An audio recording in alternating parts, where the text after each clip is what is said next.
أهلا بيكم معانا النهاردة في تحليل جديد لقصة مليانة أسرار. أهلا بيكي وبكل اللي بيسمعونا. القصة بتبدأ بشكل مشوق جدا، طرد بريدي غامض بيوصل لأحمد، واحد من أبطالنا. بداية كلاسيكية للمغامرة. جوه الطرد ده في حتة بردية قديمة، بس الغريب إن عليها رسمة العين حورس، لكن شكلها غريب كأنها مشوهة أو ناقصة. عين حورس المشوهة دي لوحدها بداية قوية جدا وتثير الفضول. بالظبط. فإيه قصة البردية دي ومين أصلا اللي بعتها؟ ده اللي هنحاول نستكشفه سوا وإحنا بنغوص في تفاصيل سر بردية عين حورس. المصادر اللي عندنا هي مقتطفات من القصة نفسها، هنعتمد عليها في تحليلنا ده. ومهمتنا إذا جاز التعبير هي إننا نفهم رحلة أحمد وسلمى دي كانت إزاي، ونحاول نكشف الغموض ورا البردية دي، وإيه طبيعة القوة أو يمكن المعرفة اللي كل بيدور عليها دي. فعلا البداية بحد ذاتها مثيرة، طرد من الماضي بيقتحم حاضرا هادئا نسبيا. هو ده. أحمد وسلمى كانوا لسه يدوب بيستمتعوا بهدوء بعد مغامرتهم اللي هادت في الصندوق ذو ال7 أقفال. شعور مش مريح. تلميح مبكر إن الموضوع مش مجرد قطعة ورق قديمة. وسلمى كمان، رغم إنها متخصصة في الآثار المصرية، معرفتش تفهم الرموز الهيروغليفية اللي عليها. غريبة، يعني مش هيروغليفي عادي؟ لا، شكلها كانت لهجة نادرة جدا، أو يمكن حتى نوع من الكتابة السرية أو الشفرات. ده بيعلي مستوى الغموض أكتر وأكتر. والموضوع ما بقاش مجرد غموض أثري، خصوصا بعد حلم سلمى الغريب. الحلم ده نقطة مهمة. حلمت بمعبد مهجور في الصحراء، وسمعت صوت بيقول كلام يخض بصراحة: عين حورس ترى ما لا يراه البشر، وتحرس سرا لا يجب أن يفتح. إلا بيد من يستحق. جملة تقيلة ومليانة إلغاز. بالظبط، كأن في بعد تاني للموضوع، مش مجرد آثار وتاريخ. تحليل دلالة العين المشوهة هنا مهم. الأصل إن عين حورس رمز للكمال والحماية والقوة. صح. فلما تترسم مشوهة، ده معناه إن في حاجة ناقصة أو خطر جاي، أو المعرفة دي نفسها ممكن تكون خطيرة لو مش كاملة. فعلا، الإحساس بالخطر ده بيترجم بسرعة الواقع. إزاي؟ يومين بس بعد وصول الطرد، ورشة أحمد بيحصل عليها هجوم. 3 رجالة بيهاجموه. هجوم مباشر؟ مين دول؟ زعيمهم واحد اسمه الريس حماد. والمفاجأة الأكبر بقى إيه؟ إن حماد ده هو نفسه اللي بعت البردية لأحمد. معقول؟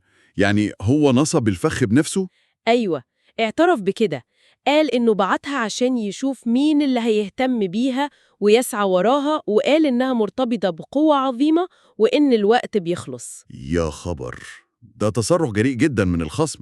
يكشف أوراقه بدري كده ليه؟ مش عارفين دوافعه بالظبط وقتها، لكن الواضح إنه مستعجل وعايز البردية دي بأي تمن. وهنا بيظهر دور تاني مهم، دور عم إبراهيم صاحب القهوة، صح؟ عم إبراهيم طلع راجل شجاع جدا، دافع عنهم، وسلمى بذكائها قدرت تخبي البردية بسرعة جوه وعاء نحاس قديم في الورشة. لكن دور عم إبراهيم ما كانش بس الدفاع في اللحظة دي. لا طبعا، هو اللي ربط الخيوط ببعضها. بالظبط، هو اللي كشف إن الرئيس حماد ده مش مجرد بلطجي، ده ليه علاقة بشخصية قديمة اسمها الباشا عمران. الباشا عمران اللي كان مهووس بالآثار والقوى الخفية دي. أيوة، وإن حماد تبع جماعة اسمها حراس العين، نفس الجماعة اللي أسسها الباشا زمان. جماعة حراس العين، يبدو إنهم بيدوروا على نفس الحاجة اللي البردية دي جزء منها. تماماً، بيدوروا على نفس القوة أو السر اللي كان جد سلمى عبد الرحمن بيحاول يخبيه ويحميه منهم زمان. يعني الصراع ده قديم وممتد. بالظبط.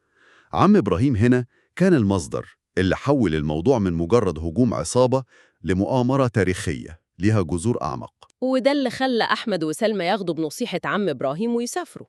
لواحد سيوة. أيوة، لواحة سيوة، عشان يقابلوا الشيخ جابر، شيخ الحكمة زي ما سماه عم إبراهيم.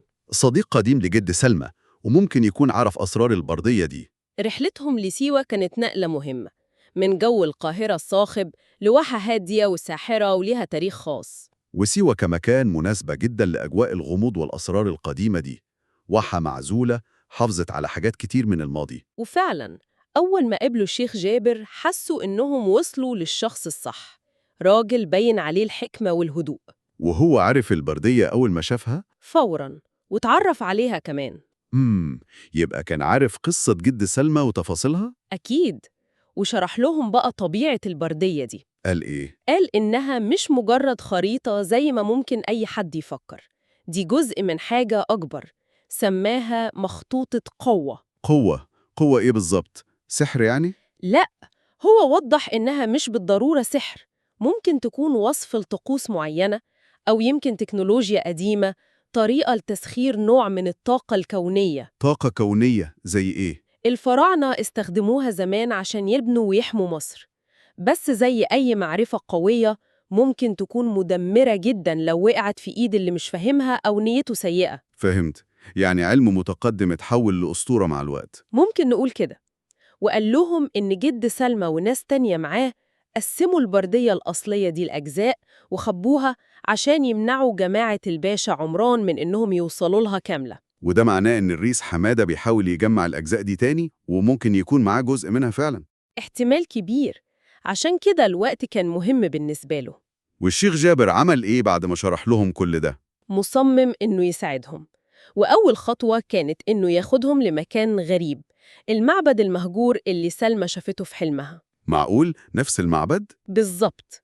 ده أكد لسلمى إن الحلم ما كانش صدفة أبداً. وهناك لقوا اللغز التاني.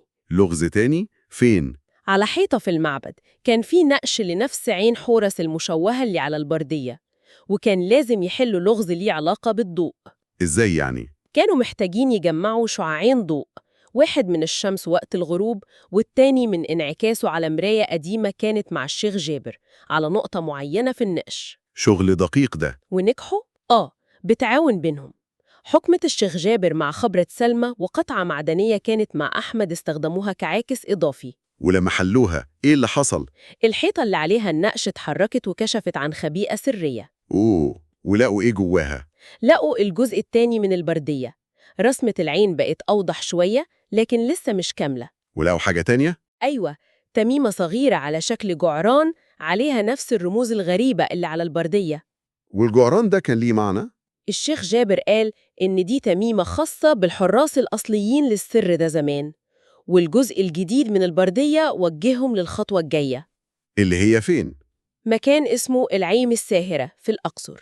من سيوة للأقصر الرحلة بتكمل والأحداث بتتصاعد. بالظبط، بس المرة دي السفر للأقصر كان مختلف. ليه؟ كانوا متأكدين إن الريس حماد ورجالته بيراقبوهم ومش هيسيبوهم بسهولة، والخطر بقى حقيقي ومباشر أكتر. والبردية الجديدة دي كانت محددة أكتر في المكان اللي لازم يروحوه في الأقصر؟ كانت دقيقة جداً، وجهتهم لمعبد الكرنك الضخم. الكرنك مركز ديني وسياسي مهم جدا في مصر القديمة. والمنطقة معينة جواه، منطقة بحيرة القرابين المقدسة، وتحديداً عند تمثال الجعران العملاق المشهور هناك. اختيار المكان ده مش صدفة أكيد. البحيرة المقدسة والجعران رموز للتجدد والبعث. فعلاً وجودهم في الكرنك المكان المهيب ده كان محسسهم طول الوقت إنهم متراقبين، وإن أي خطوة غلط ممكن تكشفهم. طيب عملوا إيه؟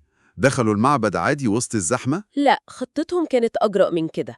قرروا يتسللوا للمعبد بالليل بعد ما كل السياح والموظفين يمشوا. بالليل في الكرنك ده لوحده مغامرة مرعبة. تخيل المنظر، الكرنك فاضي ضلمة، بس في ضوء خافت من القمر، يمكن أعمدة ضخمة، ظلال بتتحرك مع الهواء، جو كله رهبة وغموض. أكيد. وصلوا لتمثال الجعران؟ وصلوا، وعند القاعدة بتاعته لقوا اللغز الأخير اللي المفروض يوصلهم للجزء الأخير من البردية. وكان إيه اللغز ده؟ كان ليه علاقة بتميمة الجعران اللي لقوها في سيوة.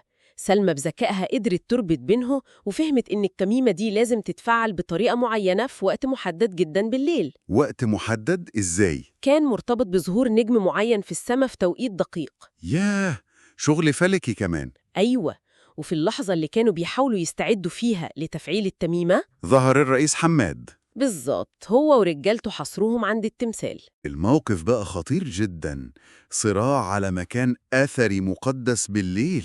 فعلا بدأت مواجهة، وأحمد حاول يشغلهم عشان يدي لسلمى فرصة. وهي قدرت تعملها؟ قدرت تفعل التميمة في الوقت ده؟ بصعوبة شديدة، وفي آخر لحظة ومع ظهور النجم المطلوب في السماء سلمى قدرت تفعل التميمة صح. يا الله، تفعيل التميمة عمل إيه؟ عمل حاجة مدهشة. التميمة نورت فجأة بضوء أخضر قوي، وجزء من قاعدة التمثال الحجري الضخم ده اتحرك. اتحرك؟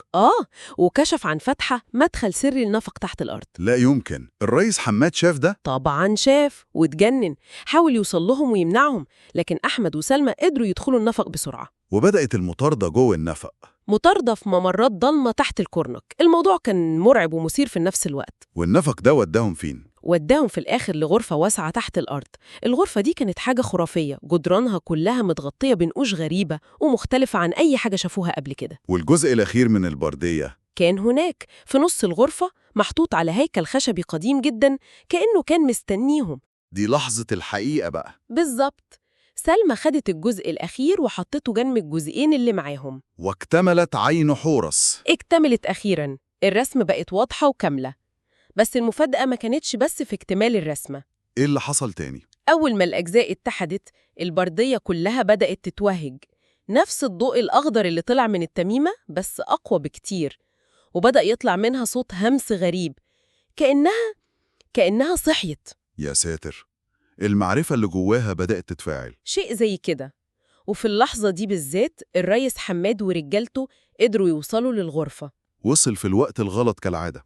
وشاف البردية وهي بتنور وبتهمس، وافتكر إنه خلاص وصل للي هو عايزه. أعلن انتصاره يعني. بالظبط. قال إن القوة دي بقت ملكه، وإنه هيرجع بيها عصر الفراعنة المجيد، وهيبقى هو الملك الجديد. تفكير ساذج وخطير جدا. أحمد حاول يوقفه، قال له إن القوة دي ممكن تكون خطيرة جدا، وممكن تدمر مصر كلها لو استخدمها غلط. الصدام بقى مباشر بين الرؤيتين، الطمع في القوة في مقابل الخوف من عواقبها. وفي اللحظة دي سلمى حصل لها إدراك مهم. إيه هو؟ من الهمس اللي كانت بتسمعه من البردية، فهمت طبيعة الحاجة اللي جواها. فهمت إيه؟ فهمت إنها مش قوة بالمعنى اللي حماد فهمه، مش سلاح أو سحر تدميري. أمال إيه؟ دي أقرب لطاقة كونية أو معرفة علمية متقدمة جداً. الفراعنة زمان استخدموها بعبقرية في البناء، في العلاج، في حاجات كتير مفيدة. يعني علم متقدم، مش لعنة أو قوة شريرة بطبيعتها. بالظبط. المشكلة مش في الطاقة دي نفسها، المشكلة في اللي عايز يستخدمها وإزاي هيستخدمها. جهل حماد وطمعه هو اللي ممكن يخليها مدمرة. دي نقطة جوهرية، مسؤولية المعرفة. تماماً. بس حماد ما كانش بيسمع لحد، صمم ياخد البردية بالقوة. وده اللي فجر الموقف. مع محاولته يشد البردية، الطاقة اللي جواها كأنها اتفلتت. التوهج زاد جدا، والهمس بقى صوت عالي ومزعج، والنقوش اللي على حيطان الغرفة كلها بدأت تنور وتتفاعل. والأرض؟ الأرض بدأت تتهز تحت رجليهم. سلمى صرخت وقالت إنه لازم يقف، إنه هيدمر المكان كله ويمكن أكتر. الموقف وصل للذروة. وفي وسط الفوضى دي كلها، أحمد لمح حاجة بعينه. لمح إيه؟ مجموعة رسومات صغيرة على جدار بعيد شوية، كأنها دليل استخدام أو تحذير. بتوضح إيه الرسومات دي؟ بتوضح طريقة عشان يقفلوا أو يهدوا الطاقة دي تاني، عن طريق لمس 4 نقط محددة مرسومة على جدران متفرقة في الغرفة. 4 نقط؟ ولازم يتلمسوا في نفس الوقت؟ الرسومات كانت بتوحي بكده، إن لازم ال4 يتلمسوا مع بعض عشان التفاعل يهدى. يبقى لازم يتعاونوا بسرعة. بالظبط. بدأوا سباق مع الزمن. حماد بيحاول يسيطر على البردية اللي بتخرج طاقة مش مفهومة وعمالة تزيد، وأحمد وسلمى بيحاولوا يوصلوا للنقطة ال4 دي قبل ما كل حاجة تنهار. كانت لحظات صعبة جدا. مع لمس كل نقطة كانوا بيحسوا إن الاهتزاز بيقل شوية، التوهج بيهدى سيكة، لحد ما وصلوا للنقطة ال4. وفي اللحظة الأخيرة قدروا يلمسوا النقطة ال4. وفجأة كل الطاقة الخضرة دي رجعت اتلمت تاني بسرعة ودخلت جوه البردية، والهمس سكت والاهتزاز وقف. رجعت الأمور تحت السيطرة. بالظبط. البردية رجعت مجرد بردية مكتملة لكن هادية. والرئيس حماد شاف حلمه بالقوة والمجد بيتبخر قدامه في لحظة، اتجنن طبعا. وقال إيه؟ صرخ فيهم بيأس وغضب: ضيعتوا كل حاجة، ضيعتوا مجد مصر. وهنا رد حمد كان مهم. كان رد حاسم فعلا. قالوا: مجد مصر الحقيقي مش في قوة تدمر وتخرب، مجدها في علمها وحضارتها وتاريخها. ده اللي لازم نحافظ عليه ونحميه، مش نستغله غلط عشان أطماع شخصية. كلام يلخص فعلا رسالة القصة كلها. وفي اللحظة المناسبة دي وصلت الشرطة. عم إبراهيم كان بلغهم أكيد. أيوة، كان متابع لتحركات حماد وبلغهم، وقبضوا على حماد ورجالته. ونهاية منطقية للصراع ده. بعدها أحمد وسلمى رجعوا القاهرة، والمرة دي معاهم البردية كاملة وسليمة. ومهمتهم الجديدة بدأت. بالظبط. سلمى أخدت على عاتقها إن البردية دي تدرس صح وتتحفظ في مكان آمن في المتحف المصري. مش ككنز أسطوري، لكن كوثيقة علمية تاريخية. تماماً، كخريطة معرفة زي ما وصفتها، بتكشف جزء من تفكير الفراعنة وعلومهم اللي احنا حولناها لأساطير مع مرور الزمن. وأحمد، إيه اللي حصل معاه؟ أحمد كمان لقى لنفسه مسار جديد، حول ورشته الصغيرة لصناعة نماذج طبق الأصل للآثار المصرية بدقة عالية. فكرة حلوة جدا، يعني بيساهم في نشر المعرفة دي بطريقة آمنة وتعليمية. بالظبط، كأن الرحلة دي غيرتهم هما الاتنين. أكيد غيرتهم، ما بقوش مجرد اتنين بيحلوا لغز، بقوا زي ما بنقول حامل أسرار أو أمناء على معرفة قديمة، عليهم مسؤولية حمايتها وتوجيهها صح. والقصة في الآخر بتأكد الفكرة دي، إن كنوز مصر الحقيقية مش في قوة خارقة أو أساطير مدمرة. لكن في المعرفة، في التاريخ، في التراث اللي لازم نفهمه ونقدره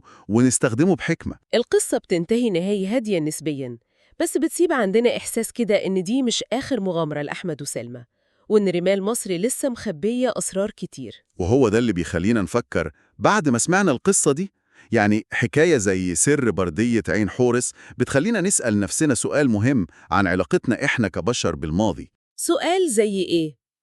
لو افترضنا جدلاً إننا لقينا النهاردة وثيقة مشابهة، خريطة معرفة من حضارة قديمة تانية، بتكشف عن تقنيات أو طاقات متقدمة جداً ما كناش نتخيلها، يا ترى هنعمل بيها إيه؟ بالظبط. هل البشرية هتقدر تتعامل معاها بحكمة؟ هل هنقدر نفهم المسؤولية اللي بتيجي مع معرفة زي دي ونستخدمها صح لصالح الكل، زي ما أحمد وسلمى حاولوا يعملوا في النهاية؟ ولا الإغراء هيكون أقوى؟